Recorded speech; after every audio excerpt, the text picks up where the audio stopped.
Hello বন্ধুরা, আপনারা কেমন আছেন? আশা করি ভালো আছে। আমিও একদম ভালো আছি। তো আমার নতুন একটা ব্লগ আপনাদেরকে স্বাগত জানাচ্ছি।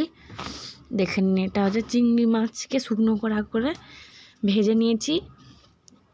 পেঁয়াজ আর শুকনো লঙ্কা দিয়ে আমরা ভেজে নিব।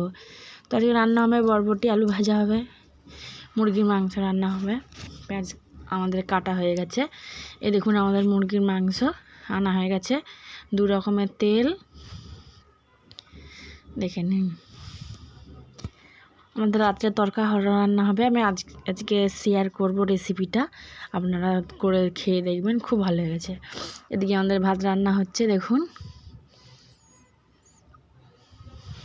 আমাদের চিংড়ি শুকটিটা ভাজা হয়ে গেছে ভালোভাবে।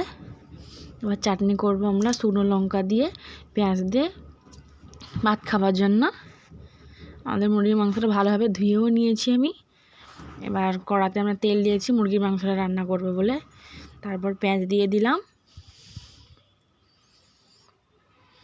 দেখুন, কে কোথা থেকে দেখছেন একটু কমেন্ট করে বলবেন।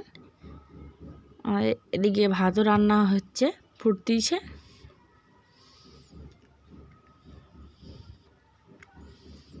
আপনারা কিভাবে রান্না করেন একটু শেয়ার করবেন।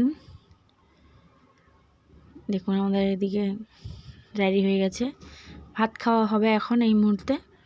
আর এই ডালটাকে আমরা ভালোভাবে ধুয়ে নিয়ে ভিজিয়ে রেখে দেব রাত্রের রান্নার জন্য। দেখে নিন, ধুয়ে নিয়েছি, জল দিয়ে আমরা রেখে দিব। ভিজে যাবে খুব ভালোভাবেই। আমরা ঢাকা দিয়ে রেখে দেব রাত্রের জন্য। এদিকে আমাদের পেঁয়াজ ভাজা হচ্ছে, মুরগির মাংস রান্না হওয়ার জন্য প্রস্তুতি চলছে। আপনাদের আজ কি রান্না হলো কমেন্ট করে বলবেন। একটা টমেটোও দিয়ে দেবো, স্বাদ খুব ভালো হবে। এখানে রান্না চলতেছে এই মুহূর্তে।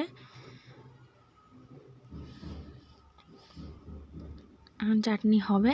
দেখুন চাটনি হয়ে গেল ভাত খাওয়ার জন্য। আর এদিকে আমরা মাংসটা দিয়ে দিয়েছি, নুন দিয়ে ভালো করে তেলের উপরে নড়াচড়া করে ভালোভাবে ভেজে নেব। মুরগির মাংসের যে গন্ধটা আছে না, ওটাও মরে যাবে। বাসে আদা রসুন আমার রেডি আছে। এদিকে ভাজা হচ্ছে ভালোভাবে, ভেজে যে গন্ধটা মরে যাবে, তেলে ভেজে নিতে হবে। এদিকে দেখুন আমাদের মুরগির মাংসটা বসানো হয়ে গেছে। এর আগের যে ভিডিওটা আমি দেখাতে পারলাম না, ব্যস্ত ছিলাম। এদিকে আমাদের রান্না হচ্ছে বরবটি আলু ভাজা হচ্ছে। দেখুন, আপনারা কেমন আছেন? একদম সুস্থ থাকবে আশা করি। আপনারা সুস্থই আছেন, একটু ভালোবাসা দিবে, একটু সাপোর্ট করবেন। আবার দেখা হবে পরের ভিডিওতে। ভালো লাগলে লাইক করবেন।